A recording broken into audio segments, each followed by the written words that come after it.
Now, before we get started, we wanted to let you know about the Clean Energy Credit Union funds for green home improvements, geothermal heating and cooling, solar power, electric vehicles, and even e-bikes. Green Home Institute members are automatically Clean Energy Credit Union members, and so you can get many of these benefits from this financing to improve your home or new construction project. In addition to that, the new Clean Energy for All program reduces the interest rate on loans for borrowers who identify as BIPOC or may live in specific income qualified communities nationwide. This program also helps people who qualify for lower credit scores to get into this kind of financing. Eligible items you can fund include, but not limited to, home energy audits, weatherization, heat pumps, water heating and conditioning, appliances, just to name a few. Now, to get access to these financial benefits, first become a Green Home Institute member. Then you may be able to apply for these funds or open an account in CDs and clean energy credit unions. You can go and learn more at Green Home Institute Clean Energy for All. And before we get started, you need to take a huge thanks to our platinum sponsor, Rheem. They have heat pump water heaters, which are the future of water heating. They take the natural heat out of the air and use it to heat water with zero emissions, directly up to 400% efficiency. Inflation Reduction Act benefit up to $2,000 tax credits for these Rheem heat pump water heaters, and up to $600 electric system improvements if needed. And speaking of taxes, my mother 1 year ago had the 120 volt Rheem ProTerra water heater installed, replacing her gas water heater. Located right here in West Michigan, our HVAC member company Hendrix installed it, and it's working fantastic. What is really exciting is she just let me know she applied for the Homes 25C tax credit and got the tax refund. She got a tax refund this year because she applied the water heater. She was able to apply for the water heater and some electrical labor work, bringing in the additional plug that she needed to power it, funded right within the tax credit. So we'll have more information on that. Not ready to go heat pump water heater? That's okay. Rheem has a standard electric resistance, can still be powered all by renewable power, and it has a time of use standard built right into it so that it can be used on the grid when it's using less carbon intense resources. Head over to rheem.com, heat pump water heaters, to learn more, and a huge thanks to their support.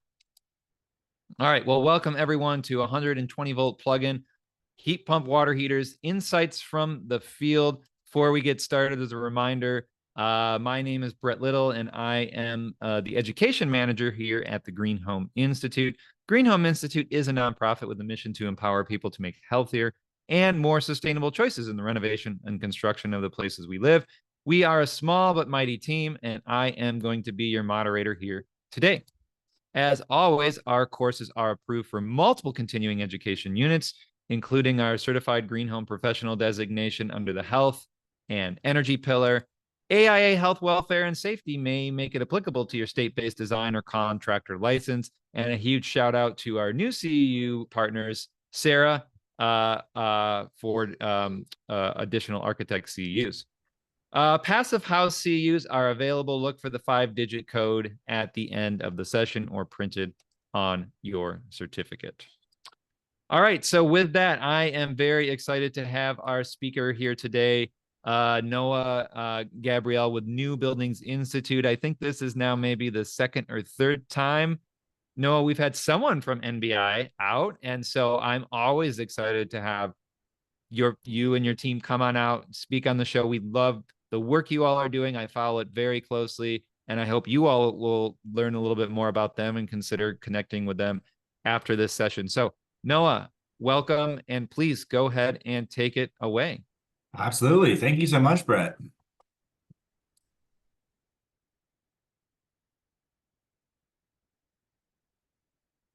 All right. Hey, everybody. Thanks so much for joining today. Super stoked to be talking about 120 volt or plug-in water heaters, specifically heat pump water heaters. And I'm going to be talking about some insights from NBI's field study that was completed back in 2023. I'm Noah Gabriel. I'm a senior project analyst at NBI, or the New Buildings Institute. And yeah, super excited to be here today and talk some water heaters. So I guess first thing to start off with is what is a 120 volt heat pump water heater? These, in fact, unlike regular heat pumps, are a pretty new technology. The main difference from a traditional 240 volt heat pump water heater is that they plug directly into the wall in a standard outlet. Some of you may have seen when you plug in something like a dishwasher or a washing machine, or perhaps even a standard electric resistance water heater, that you need a special looking outlet in the wall.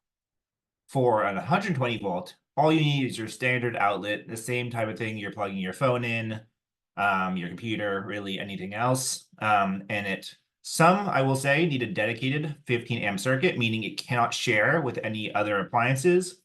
But you always have the option to go on a shared circuit with these water heaters, so it makes upgrading to all electric a lot easier and more cost effective. So you might be wondering, with so much less power, how do you get enough hot water, right? So you're going from 30 amps on a 240 volt down to 15 amps on the 120 volt or plug-in heat pump water heater. A big part of how they do this is if you take a look at the graphic here, these have a thermostatic mixing valve. And what that is really just a way to mix the hot water in the tank with cold water coming in from the city or from your basically your cold water inlet, and mix it to deliver the exact temperature you want when you turn your knob on a shower or on your sink. And actually, mixing valves are quite common. Whenever you turn your sink normally, that's how it's getting adjusted from the amount of hot water produced by your water heater getting mixed in with cold water from the city. But the additional thermostatic mixing valve, or TMV, on the water heater itself allows you to do that at the point where it's leaving, or the outlet of the water heater itself. So it basically gives you more thermal energy storage. And also, as you can see on the graphic, we're seeing that it's 140-degree water stored. You can change the set point temperature manually on the little screen on most 120 volt heat pump water heaters and choose what set point temperature you want to store it at. Generally speaking, a higher set point temperature will allow you to have more energy storage, right? Same amount of water, just higher temperature. The more hot water you have to mix with cold water, and therefore have more hot water for things like showers and dishes and all that. But there is a caveat. The higher you store your water, the more likely it is you're going to have thermal losses, meaning the heat trapped within that water heater is going to want to escape towards the outside air. And what we call it is a delta T, or temperature differential, meaning the higher the water heater is stored and the lower the ambient temperature is in the room, the more thermal storage loss you're going to have. So it's kind of a trade-off between more storage in the tank and more thermal losses. 120 degrees is the standard, and generally speaking, that's the highest you want to have water coming out of a shower without risk of scalding, because higher than that, you might burn yourself. And just for some context, the average temperature coming out of a shower is about 100 to 105. So 120 is really more than you need anyway. Generally, you don't want to turn your water heater below that, though, because it's just not going to be very effective. And as I said, kind of the 120 volt water heater trades power for increased thermal storage. And what that means is, generally speaking, in a 240 volt water heater or an electric resistance water heater, you have 30 amps coming in, so a lot higher wattage and therefore higher power, ability to more quickly generate hot water storage. However, you, with a compressor on top, so the little part on the box of the heat pump water heater, you have a lower power compressor, which is what's basically doing the transformation from cold to hot water by sucking in heat from the room and transferring it into the hot water itself, or transferring it into the water tank. That is going to be less powerful. However, usually 120 volt water heaters have much larger tank sizes, say 65 to 80 gallons, as opposed to 40 or 50 for a gas water heater or for an electric resistance water heater. Therefore, you're basically storing more for use later and slowly heating it up, rather than instantly heating it up or heating it up kind of more on demand. So just a bit of context on the report that was written by NBI that I helped write. This was published back in 2023. We got the ball rolling all the way back in 2021 to do site recruitment. So we reached out to interested parties, found real homeowners in the field to adopt this technology. There were all folks who were pretty enthusiastic about trying this new building decarb tech in the field, and we wanted to test it out. Beyond the lab, beyond what manufacturers could do on their own. So we acquired 32 120-volt heat pump water heaters from 3 different manufacturers. And following the recruitment stage of about 200 folks, we narrowed it down to that 32 and worked with RHA and KW Engineering, 2 of our partners on the study, to go ahead and install in those 32 homes throughout California. And it was spread out throughout SMUD, SEE, and PG&E territories. So really a good variety of climate zones, making sure it can do well in the colder and the warmer areas of California. And then this report, you can just look it up by typing in this title, or you can just say 120-volt field study findings. That'll pop up on the NBI website. And if you're curious to learn more and dig in depth, it's a solid 50-page report plus 20 pages of appendices, which really dig into the nitty-gritty of what I'm talking about here today. All right, so what did NBI study? What was the point of having these water heaters out in the field? And I was alluding to before that we wanted to test just how well they performed, right? It's a new technology. It hadn't been validated before. This was the first ever study looking at this brand new technology. And so we wanted to say, how efficient were they? Did they perform well? Did they save as much energy as they said they would? For those of you who are less familiar with the tech, the whole kind of appeal of heat pump water heaters beyond obviously electrifying and saving emissions is that they're huge energy savers. Using a compressor to pull in heat rather than creating it like an electric resistance or a gas or propane water heater would, that's a big draw, right? Ideally, they're 2 to 3 times more efficient than electric resistance water heater. So getting to 2 times as much heat output into the water as they're sucking out of the grid. So wanted to make sure that labeled efficiency was really proving itself in the field as well. We also wanted to see, how did installers like it, right? Want to make sure it's easy for installers. If it's a headache for them, if it takes a super long time, it's not going to be as effective and it's going to hinder adoption. And then lastly, and definitely most importantly, how were users satisfied with their heat pump water heater? So like I said, we had 32 folks of 2 to 4 person households generally having these heat pump water heaters installed in their homes. And then we routinely ask them surveys every few months to make sure, hey, you getting hot water? Is it noisy? All those sort of things, making sure that folks are very satisfied with their water heaters. Ideally, they're just not thinking about it that much, right? Like, how much besides of us who are nerds and attending this call and love talking about heat pump water heaters, most people don't really think about their water heater that much. So for the most part, good performance is just, oh, I didn't notice it. I didn't run out of hot water, right? So first thing to kind of talk about is, how much do heat pump water heaters cost? So if I'm adopting a new technology, for instance, buying an electric vehicle or something like that, I want to figure out, okay, how much does it cost? That's the most important first question to ask. So I will note that 120-volt heat pump water heaters do cost more than 240-volt heat pump water heaters, even though they have less power. And they also cost significantly more than natural gas or propane water heaters. So this isn't a picture of the entire cost. This is only a picture of, I'm going to Home Depot, I'm going to Lowe's, I'm buying one of these things, haven't even installed it yet, literally just the hardware. And so why do 120-volt heat pump water heaters cost more? Well, that is because they have a thermostatic mixing valve, which I just talked about on the last slide, which enables them to essentially store more energy.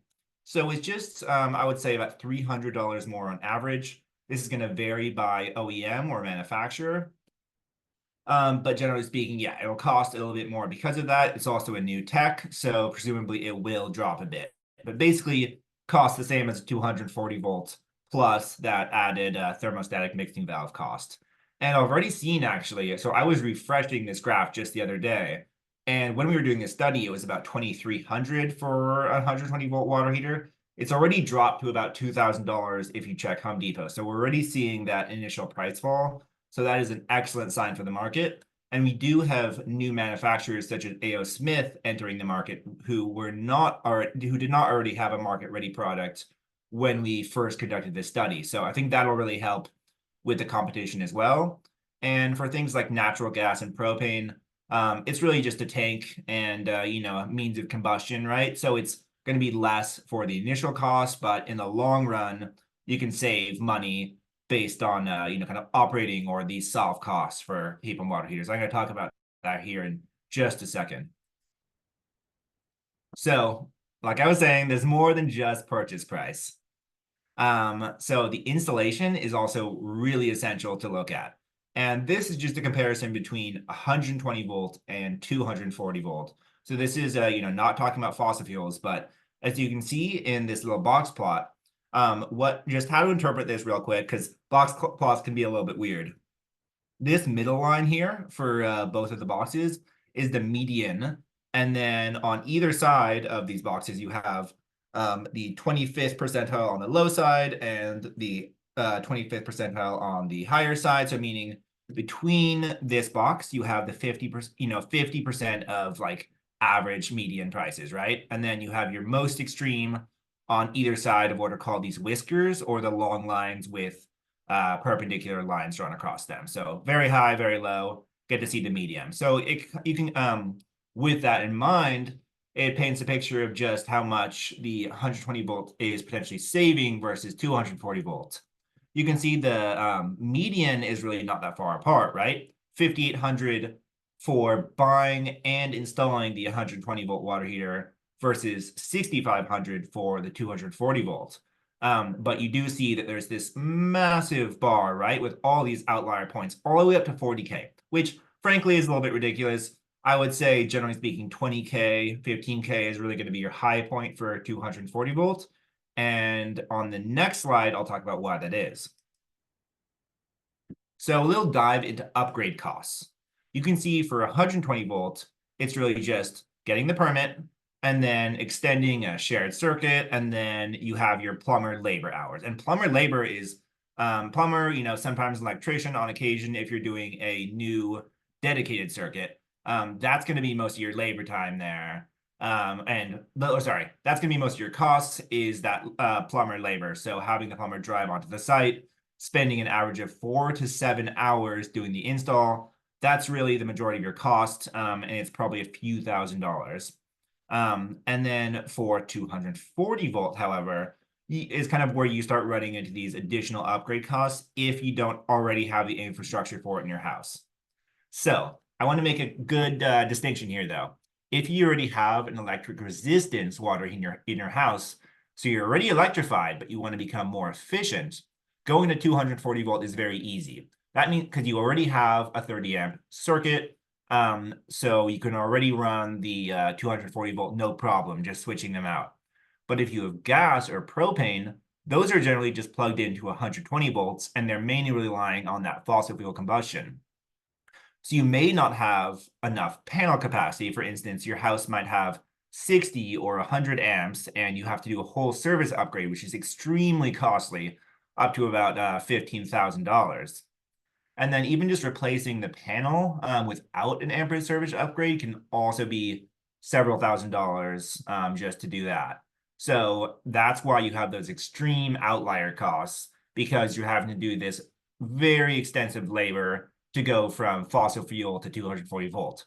So that's kind of, as you're starting to see, 120 volt falls into this niche where it's perfect for if you want to go from specifically fossil fuel to a heat pump water heater, and you're kind of leapfrogging into that lower amperage unit, but still going electric, still going super efficient without these crazy upgrade costs.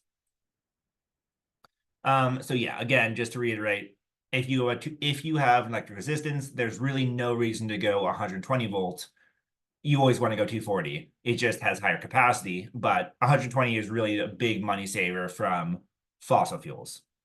So a little scope on this study. This is the map. You can see the blue and the orange and the green points. Those are different utility territories. So you get an idea of where we did those 32 installations throughout California. So there are three manufacturers. It was Rheem, GE, and Nile. And for Rheem and GE, they were both packaged systems. And then Nile was a split system, meaning the compressor, or what actually does the generating of hot water, right? Transferring heat into the water itself. That basically box, which is normally on top of the tank, was separate. So you had the compressor, and then you had the tank in two separate areas. It's kind of like what you think of a AC unit, right? Typically, you have your box outside, which has the condenser and the compressor in it. And then you have, your separate entity in the household, which is doing the air handling. It's kind of the same point for those split systems for water heaters as well. And I'll get an idea of what they look like in the next slide. So if you look at the Nile, right, you have the tank, you have the compressor box, a little more complicated install. And then GE and Rheem are both integrated units, meaning they have the heat pump section sitting right on top of the water tank. They're integrated together. So it's just one unit you're bringing in, or the plumber is bringing in and installing in your house. Also, there's a look at tank size by manufacturer here. So we mostly installed 65-gallon tanks. Like I was saying before, you want to upgrade in size when you're going from gas or propane to a heat and water heater, because it has a lower first hour rating, meaning how much the heat pump water heater can basically recharge after someone's done something like take a shower or do dishes or whatever, right? So mostly going from like 50 to 65 gallons or 40 to 50. And if it's a bigger household, you'll notice that we often go to 80. If you take a look at the very right-hand side here, when there are more number of bedrooms, which is a proxy for the number of occupants, the majority of 4 bedrooms were getting 80-gallon, and then 3 bedrooms often getting 65, and 1 or 2 bedrooms getting the smallest at 50. So that's the typical for 120 volts. It's really 50 through 80 gallons is kind of the sweet spot there. Don't really make lower, don't really make higher. Once you get above that threshold, you're kind of getting into commercial water heating territory. So 80 is about the limit. And I'm going to talk about a bit more why that sometimes still may not be enough if you have a very high hot water draw profile or have many people in the household. So it's a pretty straightforward installation process, right? You can see in the very first slide, there's the old gas water heater. I love these dollies. Got to actually use one when I was doing helping with a site install. They basically help like lever the super heavy water heater down the stairs. I would say that's pretty critical to have. It's like one of those kind of mechanical or not mechanical, electric automatic dollies. You can lever these things when you're going downstairs. They are pretty darn heavy. Otherwise, you need 2 people to carry them down.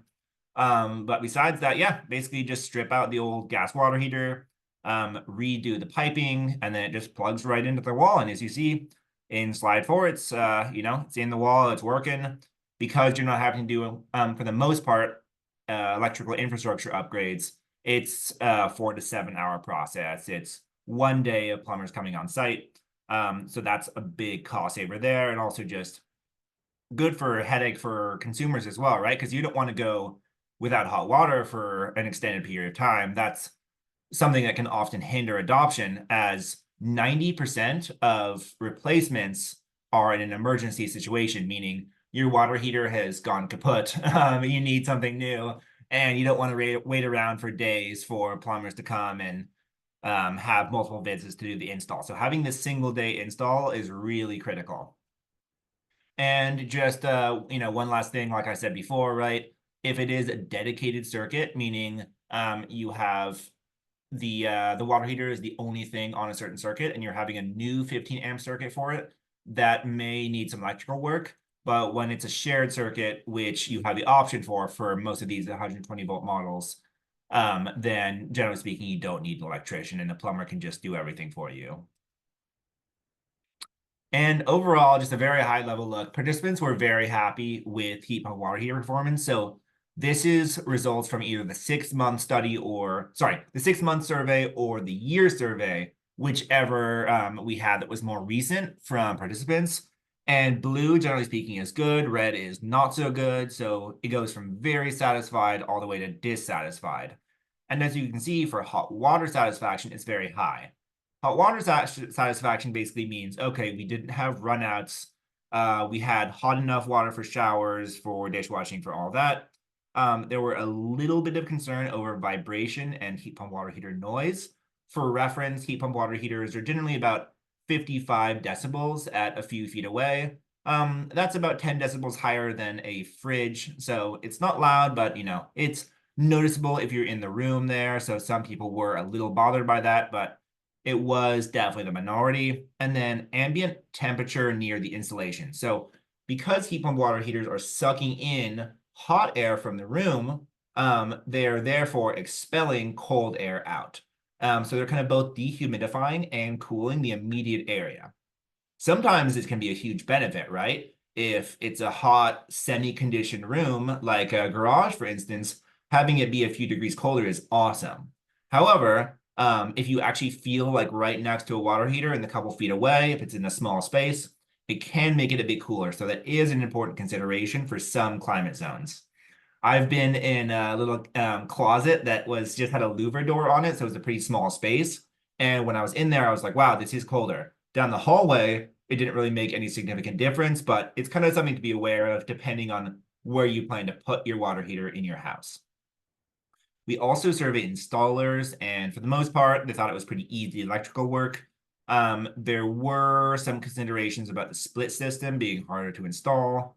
And then just for general install feedback, pretty good, mostly neutral. I think for the people who were struggling more, it is new technology, so you got to give them that, right? If you're going in and doing this for the very first time, there are just going to be some barriers for plumbers learning how to do it. I think in the next few years, once it becomes standard practice, it'll be a lot easier. Like this is the first time they're ever doing this install. So of course it's going to be more challenging than what they've done dozens or hundreds of times in the past. So huge consideration, right? You want to make sure that, yeah, you're doing something good for the planet, but you also want to make sure your energy costs are going down, right? That's really critical to mass adoption. Got to make sure the savings are there. And so for energy use, we saw a slash of 85%, which does generally correlate to a cost reduction, which we'll talk about here in a second. And you can see PG&E versus SEE versus SMUD, different sites we had here. There was kind of a different amount of reduction because factors like incoming water temperature, ambient air temperature, and then just individual users are going to change some things. But for example, for site 3, so that's just one of our site numbers, right? You can see that the heat pump water heater used a lot less than the gas heater would have done using the same hot water profile. So as you can see, it says modeled. That just means we did a simulation based on, okay, they used this amount from the heat pump water heater. If they had used the exact same amount from the gas, it would have taken that much energy up. And by doing that modeling, we do see that 85% reduction, which is a huge amount of energy reduced. So that's taking therms of gas use, converting it into kilowatt hours, and then comparing that to the actual kilowatt hour use of the heat pump water heater. So that's some awesome energy saving there. And you can see the chart here too. That's a much bigger range, right? All the way up to 1,000 kilowatt hours in an average month for one of the sites for gas. And then it's just a much smaller range, right? So about 350 kilowatt hours a month for gas, and then sub 100 for heat pump water heater. So pretty excellent savings there. That's going to correlate to a huge amount of greenhouse gas emissions as well, and that'll only improve as the grid gets cleaner. Quick note too, it is higher energy use on the winters and weekends. This is kind of to be expected, right? In the winter, incoming water temperature is colder, ambient air temperature is colder, therefore the heat pump water heater has to work harder because it's trying to suck heat out of the air, and therefore it's, there's just less heat to work with. There is still heat in the air, but just harder for it to operate. They do operate well all the way down to 40 degrees though, and at 40 degrees is really when it can't operate so well anymore. So you have to consider that for certain climates, but generally speaking, they'll be in a conditioned or semi-conditioned space. So it's not really going to get colder than 40, even in a garage, let's say. But yeah, definitely noticeably more hot water use on the weekend. It's also hard to predict how much water will be used on the weekend because people aren't following their normal routine. So good thing to keep in mind, especially if you're going to be doing this install and making sure to size the heat pump water heater for that maximum. You really do want to look at winters and weekends specifically for historical usage. Kind of like I was saying, better performance in warm weather. Blue sites are colder California climate zones, whereas orange and red sites are warmer California climate zones. And as you can kind of tell from this slight positive upward sloping line, there is a better energy factor or performance than when it is warmer outside. So there's a pretty good correlation there. Energy factor, all that means is energy in, so literally electricity, electrons flowing in from the grid divided by the amount of heat input you're getting from the heat pump itself.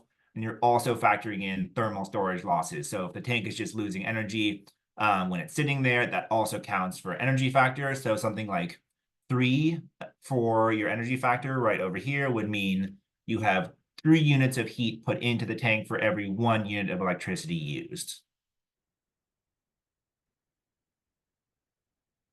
So also we noticed that higher draw, meaning more hot water being used, led to better performance, at least to an extent.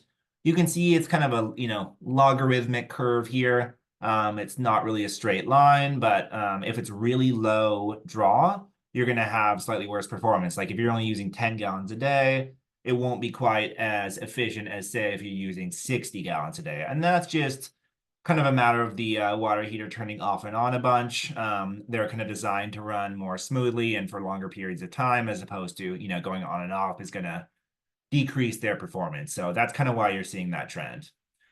This is actually notably different from 240 volt water heaters. And the reason that is because most of these heat pump water heaters only have a heat pump as a way to heat water. One of the models in the study had a small electric resistance element, meaning the same thing you'll see for like a normal electric water heater, where it basically just has like these kind of these metal elements inside the tank that work like a toaster to heat up the water, and they're a lot less efficient than the heat pump. So for 240 volt water heaters, when it's a higher draw, when more gallons are being pulled, those backup are going to have to turn on. But since plug-in heat pump water heaters don't really have those for the most part, that they're just using a heat pump regardless, so it's not as big of an impact. And they really are low amperage units. So 240 volts are using about 21 amps on average, and then these plug-in units are using 4 to 6. And you can see some are about 8 for this blue line here. That's if they do have the backup electric resistance element, which is going to up their wattage or their amperage a little bit. But even plug-in heat pump water heaters still do have a smaller backup element. It's about 900 watts versus 4,500 watts for 240 volts. So it's a lot less powerful of a backup. They're very much mainly relying on the heat pump to do most of the heavy lifting. And yeah, so lower power draw makes happier grids, right? Lower strain on the grid means there needs to be less infrastructure built out. Don't have to worry about using dirty peaker plants. So it's all good stuff. Less likely to have blackouts, right? So that's a big appeal too of 240 volts all the way up here. That's going to be the same as for electric resistance water heaters, right? They both have about the same max wattage. All the way down here for the different models of plug-in units.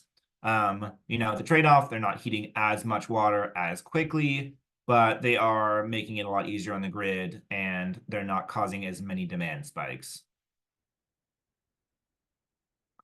So we wanted to make sure we were evaluating comfort with statistics as well as just asking people, hey, are you getting enough hot water, right? It's an important thing to do. According to Ream, the typical shower temperature is about 100 to 105 degrees. Above 105 degrees, not only can you risk some scalding, but you can also risk something like eczema, right? If you're showering way too hot. So that's kind of where you want to be. And that, therefore, is where we use our metric for determining if they were what's called a cold water runout event, meaning the heat pump could not produce enough hot water for a shower, and therefore the temperature fell below a comfortable threshold. We kind of use blue dots to denote that, and these were all of the hours where there were at least 5 gallons of hot water drop for all of the sites in the study. And as you can see here on the left-hand axis, the highest hot water temperature in the tank was usually around 135. And then it really didn't drop below 100, which is great. People might start complaining around 110 if they want to take a really hot shower, but those are definitely the outliers. You can see how much more concentrated the red is. So for the most part, the heat pumps were heating water to a satisfactory shower temperature, which is the main thing people are going to notice, right? And yeah, so let's look at some hot water use as well. So how much are people actually using in a day? Typical is 45 gallons. That's just, kind of across the board for the US. Pretty typical amount of hot water to use. And we took a look at 3 different sites so we could see their hot water drop profiles. So in this first site, you can see generally, around 40 to 50, pretty normal. Then a crazy spike around the winter holidays, all the way up past 300.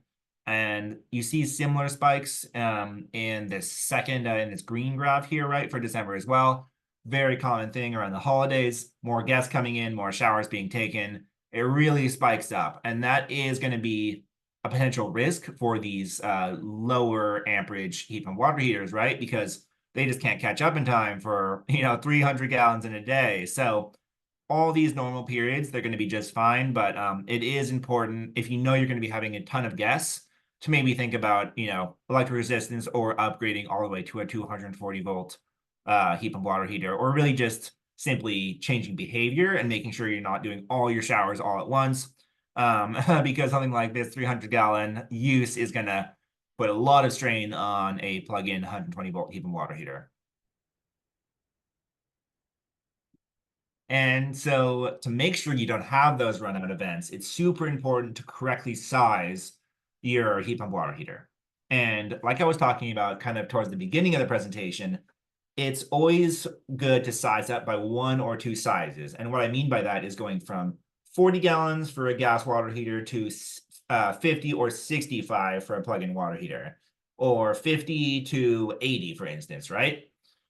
Just because the first hour rating, which means starting from a full tank of hot water and then having the compressor run for an hour, how much hot water can you produce? And so the gallon capacity for, let's say, a 50-gallon tank, right? So the tank itself has 50 gallons in it. The first hour rating for a Rheem 120 volt water heater is 55. So basically, it can run through the tank and then also add 5 more additional gallons while cold water is flowing in, replacing the hot water from the bottom in 1 hour. So basically, I can turn a shower on. It'll give me, my hot water at my set point temperature, up to 120 degrees for a 55 gallons, and then it'll get cold. For a 50-gallon 240 volt water heater, just for context, it has a 67-gallon first hour rating, meaning it has the same tank size, right? But it can also recover a lot quicker, producing more hot water in a given hour. And that is because, it has that bigger compressor. So it's pulling more air in, doing the heat pump thing more effectively. It also has those backup electric resistance elements, those toasters, toasting the water up, in addition, providing support when needed. So that's the main difference between a 120 volt and a 240 volt, is that power differential. So it's an important consideration if you or a client is a very high hot water user. And do plug-in heat pump water heaters save money? It's a bit of a complicated question, and generally speaking, if I were to just pinpoint a spot in the US and say, does a heat pump water heater save you money? Or sorry, does specifically 120 volts? It depends on what you're switching it from. On average, yes. Like you can see in this chart, right? We have baseline costs for gas that are modeled, and then we also have heat pump water heater costs. So it says heat pump water heater cost tiered versus time of use.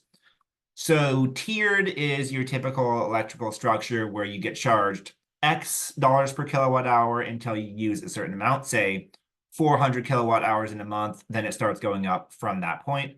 Time of use is you're getting charged per kilowatt hour on when in the day or when in the week you use electricity. So either way, you're definitely saving some money on a heat pump water heater. But it does differ depending if you're on that tiered or that time of use structure. And that's also going to be different depending on what that structure is like in different cities and different states. But again, just overall, yes, it'll probably save you money with a small caveat, which I'm going to talk about here.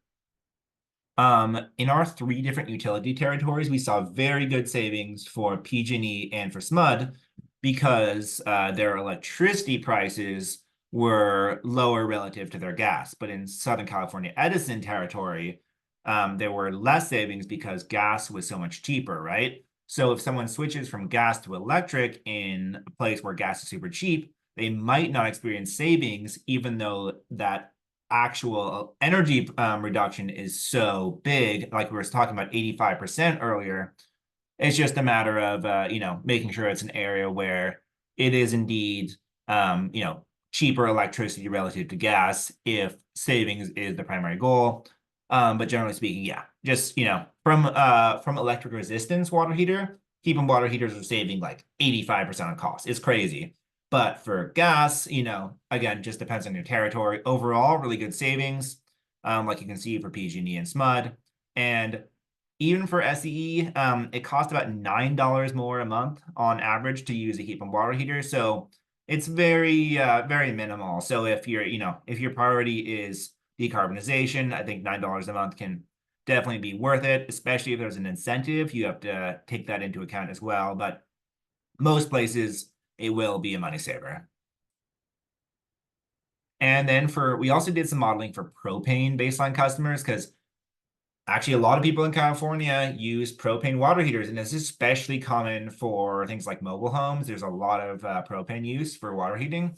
And heat pump water heaters really knock propane out of the park. You're basically always going to save money. So you can see the light green line and the blue line for heat pump water heaters. Those are basically always below what a modeled propane water heater would look like for the same drop profile in these few sites we were taking a look at. So these are all real sites from the study. And we were saying, okay, they actually spent this much using their water heater. If they were to have propane instead, it would have cost a lot more.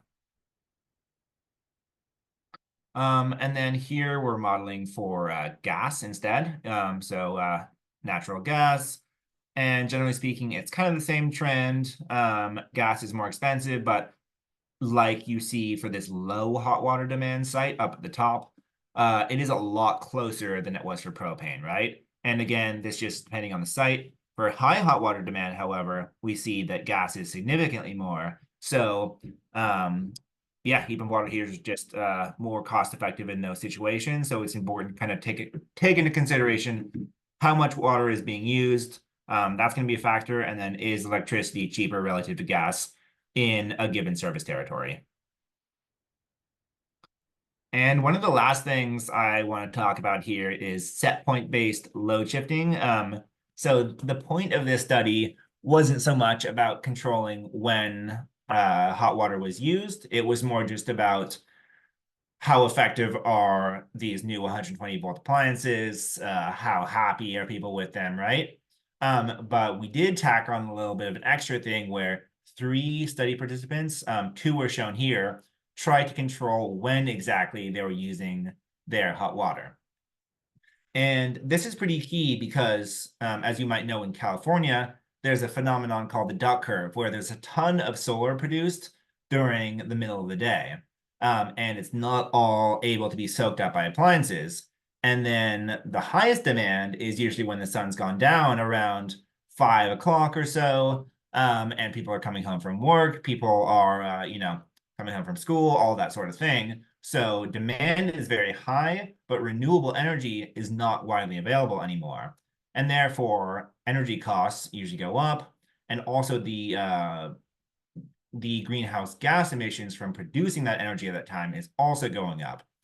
So because heat pump water heaters are so good at storing thermal energy, you can change when they're using energy by preheating when there's a lot of solar or wind energy available and when prices are lower, and then basically having them turn off, but still have their hot water saved for those higher price, higher emission periods.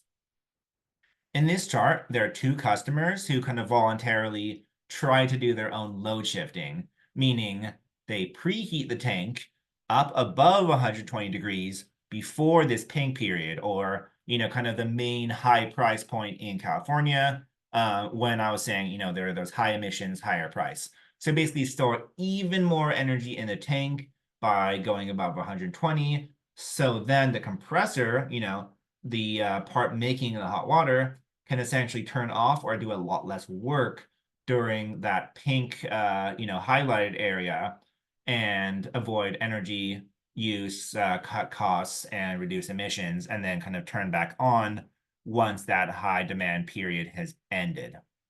And the default set point, as you can see, is just 120 degrees, right? So your heat pump water heater is doing the exact same thing throughout the day and just heating back up as you need it. But this is basically a proactive approach saying, I'm going to store a bunch of energy now, use my heat pump water heater as a battery, which is such an exciting use for it, and then you're able to shift away. And a big thing here is that, let's say, one water heater, this might not make a huge difference. It might save you, a few $dozen over the course of a year. But for a fleet of thousands of water heaters that are all doing this, that can dramatically reduce the amount of energy needed from this peak period of 4 to 9 p.m.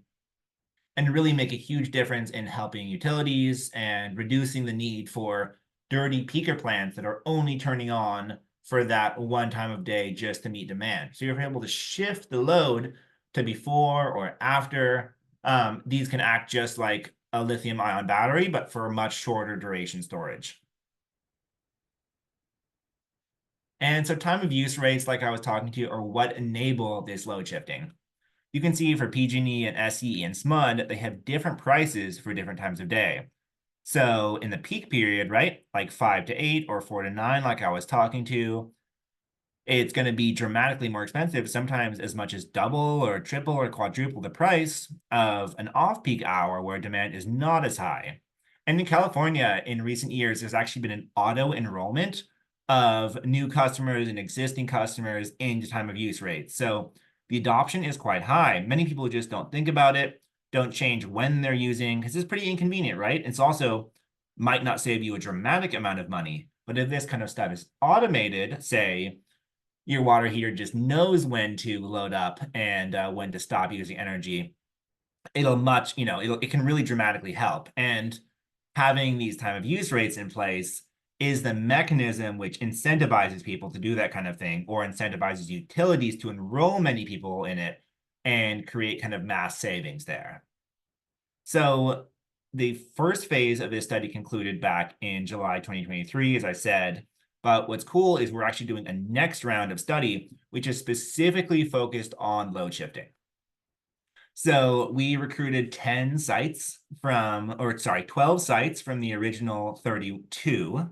And those folks are all participating in a further study with their 120 volt water heaters, focused specifically on when they're using electricity. And like I was talking about too, we don't want to have them just, take showers at a different point or anything like that. We don't want to have people change their behavior. What we want to do is have it automated. So NBI is partnering with Lawrence Berkeley Labs, and we sent everyone in the study these little devices that plug into your water heater called Universal Communication Modules, or UCMs. And all the customer has to do is plug it in, and then remotely, we're able to tell the water heater to basically load up, meaning heat its temperature in advance of when that peak period is going to be without the user having to do anything. And what's also really cool about this next phase of research is that we use data from this whole first year of testing, and we were able to determine what people's typical use patterns looks like. For example, this household often takes showers at this time. They often run the dishwasher at this time. So we can basically train a machine learning algorithm to say, oh, most likely it's best to raise the water temperature at this time, store a whole bunch of energy, and then it'll help avoid, that person avoid having to, have cold water or avoid having to use energy during this peak period. So doing a lot of further research. I'm happy to answer specific questions about that during our Q&A. But yeah, that is it for me here. Again, thanks so much, Brett, for having me on. Really love talking about this stuff and happy to open it up for Q&A. Yeah, that's fantastic, Noah. Thank you so much for being here and also giving us a bit of a hint at what is coming next there. Before we jump into the Q&A, real quick, as a reminder, this session is being recorded. Yes, the answer is yes to that, and you can rewatch it, share it with your friends or colleagues, catch anything you missed. You can check back on our YouTube channel in the next couple of days, or you can go there right now, hit subscribe, and you'll get an instant update when it is available. For those of you watching this session in the future, not right now, but on demand, go ahead and take your quiz with an 80% passing rate, and you will receive your continuing ed certificates that way. For those of you here today, check your spam in the next couple of days for certs at gutenbergcerts.com. You will receive your certificate as long as you've been here for the entire CU hour and you're logged in appropriately on Zoom. Take the survey that pops up as well. Put in your credential numbers, and we always appreciate your feedback. And before we get into all those questions coming in, our quick, huge thanks to our board of directors, our volunteers, our executive director, Jose, Reina, and all of our sponsors, especially our top sponsors who are helping you decarbonize, go all electric, such as Mitsubishi, Rheem, who has 120-volt water heaters, and all of our session sponsors. So no, there are so many questions. This is great. And we are not going to get to them all today, but maybe you and I can send them to you ahead, and you can maybe give a response to our audience if you'd like to do that at a later time. Yeah, awesome. And also, I think maybe we can have you back on at another time to talk about this time of use study. I think it would be interesting for our guests as well. So the first question, and I tried to capture many of the questions and summarize them here, but the big one I have is us in the cold climates, right? We're freezing. Yep. We're freezing here today. And so are there any studies coming out that you're aware of on this magnitude for us in five, maybe California's there, 6, 7, 8 climate zones, I'm meaning. Any thoughts on that? Yeah, great question, and there absolutely are. So actually, NBI is working with Slipstream, who's running a study in the Midwest, and they have some preliminary results. Their report hasn't come out yet, but they're doing installs all throughout the Midwest. So in Illinois, in Wisconsin, I think there might be some in Michigan too, but I had the opportunity to actually go to Illinois and help with some of their installs. So cool thing about the Midwest is you all have basements, unlike California. Or not And cool. Not cool. it Depends is on cool. your stance on basements. But anyway, I digress. Yeah, they're cool for they're an ideal site for heat pump water heater Right. installations. I think that is, I would say, the cool thing about them. Basements I know are, sometimes unconditioned, sometimes, semi-conditioned, right? Yeah. Generally speaking, though, just some baseline insulation, they're not really dropping below 40 that much. So Yeah. that's a big consideration. And that's where most of the water heaters are installed in this test for Slipstream. They're basically doing the exact same thing we did, right? Like recruiting people, having water heaters installed, and they're doing a couple models that we haven't actually done. We only tested shared circuit models, and they're testing some of Rheem's dedicated circuit models as well, which is really cool because the compressor is basically twice as large, even though they're still just a plug-in unit. So that's a cool consideration for the Midwest. Another important takeaway, though, is that when you do have, as I was talking about, you have the cold air coming out, that can be more of an important consideration for colder climate zones, right? Because you might not want to condition your space in the winter. So it's important to be more considerate of where you're putting it. So like in the basement, making it a little colder, it's kind of like a who cares, but if it's in a closet, that does make a difference. And something I kind of forgot to mention in general, you need enough space for 120-volt heat pump water heaters to operate properly. It's recommended to have between 450 and 700 cubic feet. So, your floor area times how high the ceiling is to make sure it has enough heat in the room to draw out. Otherwise, it'll Mhm. just make the room cold if it's a tiny closet and it won't Mhm. actually be to produce enough hot water, right? Because the Yeah. air is what it's using. Sometimes you can duct, and that's also a consideration for the Midwest to be able to get more heat output or be able to duct the cold air out. So good thing to keep in mind. Yeah, and so yeah, and thank you for plugging. And I'm glad you're working with our members, Slipstream, and so I shared a link to that study in the chat. We'll have it linked out to in the link to your study as well for those of you watching the recording. Thank So you'll you. get both of those, and we're gonna have Slipstream on later this year. So to answer all of the cold, freezing folks who are freezing along with me right now, we're I got gonna to see them present at the Hot Water Forum. They're doing an awesome job. That's going to be an yeah, exciting yeah, one. yeah. It's fantastic. One thing you just said I want to go to, you mentioned you need to have enough air, enough volume for 120, but I've always understood that 240 is no different. What's the difference in the amount of air So you need? it's really the same type of thing. The difference for the 240 is that they do have the electric resistance element backups. So kind of worst case scenario, even if it gets a bit colder or there's not quite enough air in the room, right? They can turn to that backup. It's not a consideration for electric resistance water heaters, right? Because all they're doing is toasting water essentially. So it's just even more important for 120s because they're totally reliant on their compressors. And the other thing I was going to mention is we were going to talk about the Inflation Reduction Act. Now, I mentioned it briefly at the beginning, and I'll remind everybody I have a personal success story. My mother had 120 volt installed just last year, and she's reported to me that she was able to get money back on her taxes, and she wouldn't have had she had not had that installed.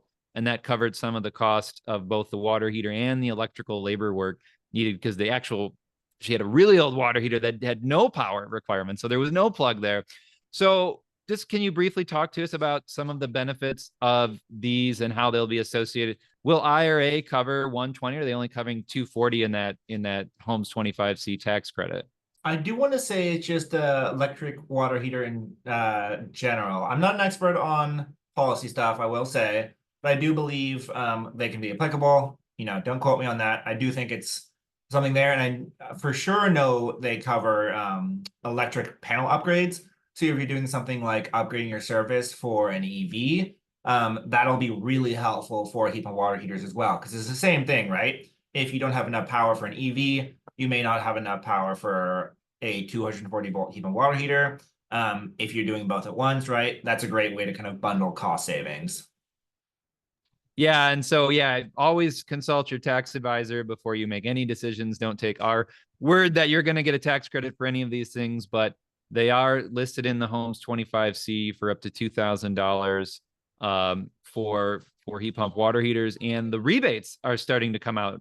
Every state is starting to launch the rebates, some shorter than others. If I understand right, there's about 1750 per unit for these heat Yeah. pump water heaters to be installed, and then there's an energy modeling pathway as well that can allow some funding for those. So be on the lookout for those. And yeah, it's the Homes 25C. If you look it up under the IRS website, it gives you a whole list of all the goodies you can get for energy efficiency improvements. So we've got a couple more questions, and I know no, you said you could stick around a little bit Yeah, I longer. can stick around for another Yep. 10 minutes for sure. Yeah. And I do have one shout out on the Inflation Reduction Act, where I worked before at Atlas Public Policy. Yeah. If y'all are familiar with Buildings Hub, they have a lot of good explainers on getting tax credits and rebates and everything for heat and water heaters and for other,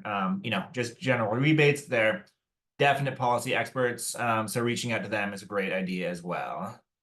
Yeah, and I think we're gonna have Atlas on the show coming up too. So we Awesome. can we can bug them while they're there. We'll let them know Noah told you to do that. So Amazing. Sounds um great. well, I do want to remind those of you who are here just for your Con Ed and got a split, you're welcome to leave. You're approved as long as you've been here. You'll get your certificate. You can go. But hey, if you can stay and keep engaging in conversation, we would love to have you. So let's talk a little bit more for about 10 more minutes on some other questions that came up that I think are important. One that came up right at the beginning, you look at this, and again, I'll remind everyone here at the Green Home Institute, we talk about the 5 pillars of green. And so we're talking a lot about energy right now. Didn't really talk about necessarily the health benefits of eliminating combustion, but also the health risks of heating water. Legionella, huge issue. So you talked about, of course, trying to maybe keep our systems at a higher rate, Yep. 130, 140. Someone in the audience was asking, is it 130 we need to prevent Legionella? Where is that? Generally, it's about 140 in large tanks. I Okay. thought about this mostly from a central heat pump water heater, for like Right. big buildings. They'll crank it to about 140 to prevent Legionella. I have not heard about many concerns just keeping your tank at 120 for anything for these smaller residential tanks. Yeah. Yeah, I don't really hear that too on the smaller side. And then, continuing on again with this 5 pillars of green, we talk about water conservation. And so what did you see or did you consider in your study two aspects? Of course, if we save water, we reduce energy. Yeah. And also water bills are just going through the roof in cities. Had you seen about people using lower flow water sense certified fixtures or having right structured plumbing, the types of shorter runs, different diameters and how long that is? Did that show up in your study at all in benefiting these water heaters or making them worse to use? Yeah, in this study overall, we definitely looked a lot at draw profiles, right? And the longer, it's just a straight correlation, right? Longer showers, it's going to be higher energy use, going to be higher water use. Those are very married principles. And so generally speaking, I think if people are aware of, I think a lot of people aren't even aware that their showers, right? They think it's just under their water bill. They sometimes don't even realize the cost to heat water itself. And we definitely saw some, fairly irresponsible use, right? So, for example, households using 300 gallons in a day, right? It's a ton. Luckily, I think there is a correlation with modern households having by default lower flow fixtures. And there is also a kind of a consideration of, um, you can preheat a little bit, by if you're going to have a lot of, showers, you can preheat the set point temperature, make sure you have what's there. But it's ultimately a lot up to user behavior for how long the showers are going to be, unless you're doing something more advanced like installing a sensor. There's new tech coming out, I will say, to be able to literally like press a button and preheat. So, making sure your water is going to be delivered to your shower fixture, so you're not wasting a ton of water and kind of the load up before shower period. But yeah, not quite the focus of our study, but definitely a hugely important thing. Um, Total cost of ownership. I mean, people were asking about maintenance costs of these things. When do they have to be replaced? And what have you seen? Did you see anything in your study on how that compares, 120 to 240 and even heat pump water heaters in general to traditional water heating? Of course, that opens up a whole can of worms of is it, is it on demand? Is it tank? Yeah. Is it tank with sealed combustion? I mean, so I know that gets into a lot, but just in general, what have you seen or heard on total cost of ownership and replacement? Yeah, absolutely. So I think in terms of annual costs, I did some calculations, and I know from electric resistance, it's very easy to save like $500 a year switching to a heat pump water heater. Again, generally for ER, you're going to be switching to a 240 volt. 120 volts are going to be generally less expensive than a 240 volt because it's more expensive to heat with an electric resistance element, right? Because that's only about 100% efficient versus heat pumps being 200 to 400% efficient. So a little higher, just on a marginal cost basis for a 240 volts versus 120. And then for energy rates, just totally depends on your service territory. Like I was talking about before, we saw annual savings versus gas for 2 out of our 3 markets, and then 3 out of 3 markets for switching, from propane. It is about, $1,000 to $1,500 more for the initial cost versus gas or propane or electric resistance for just actually buying the tank itself. But that $10-20 savings a month for versus most gas water heaters is going to make a big difference over the entire lifetime. And these things are expected to last like 10 to 12 years. Pretty typical life for a water heater. There is an important consideration, unlike electric resistance water heaters, that to maintain optimal health of the device, you want to do something like cleaning the air filters. It's kind of like about the same as you would do less frequently, but the same principle as cleaning a drying machine, right? There'll be lint collecting because it's pulling air in from the room and catching small particles. So doing things like that to clean it out will make it more efficient and also less likely to Yeah. break over the long run. Yeah, and I will say I have a 240 volt, so it's like I can pull the filter out, switch it over to resistance, and clean it. For the 120 volt folks, I assume at that point you have to shut it down while the thing is drying, unless you use a vacuum to clean it. But outside of that, I assume you're talking about your traditional flushing of the tank maintenance that you would do with any other tank, right? I mean, same type of Exactly. maintenance. And like I said, it's real easy to just pull that filter out, vacuum it, or wash it as they recommend, put it back in. You don't really need specialized help on that. You might want help on the flushing if you're not savvy, right? Yeah. You might want to get a plumber to do that, but that's the same across all tank types. So it doesn't really change gas or electric. I mean, from what we see, right? Yeah, and it's an awesome thing with maintenance too that if you're having to mess with pipes, you're not having any gas risk leaks too. So that's a huge consideration, right? I think, yeah, sometimes, the entire life cost right now might be more than gas, but, how do you value reduction in emissions and a reduction in, potential exposure to pollutants in your house, right? Trying to look at a couple other questions that came in here. There was like I said, quite a bit of them. Do you know anything about these things tripping breakers? I believe they're talking about on AFCI and GFCI receptacles. Yeah, so we didn't really have it in our study, but that's also, I talked about our recruitment a little bit, right? And there are like 200 initial applicants kind of that we had, and we narrowed it down to 32. A lot of the people we rejected were because they had too many appliance loads already on the shared circuit, which the water heater would be on. So you're much more likely to have a trip if we had, let's say, capped those people in the study. And I think generally speaking, if you do have a lot of things plugged into the same circuit, you want to have that dedicated circuit set up so it's not competing with anything else, has the full 15 amps, and therefore it's not really going to trip, right? Because these things are using like, I don't know, 4 to 8 amps. And if you have a dedicated circuit, which has 15, you're not going to trip it. But if it is sharing, which is about the other things, and something else is running at the same time, you might run into that issue. And I think a couple of us, and even myself, are scratching our heads a little bit on something you mentioned. I've always been told that when you increase the temperature, you're making your system more efficient. But you said you get this greater sort of thermal loss. Yeah. So, what is it when they're telling us that when we increase the water, it's more efficient? Where is that coming from? Is that mislabeled, mismarketing, or is that just something different all entirely? It's definitely not mismarketing. It's a huge benefit to raising your tank temperature, right? You have more hot water, and a big part of our next study is that we're intentionally raising the water temperature from 120 to 135 or 140 all the time, like on a daily basis.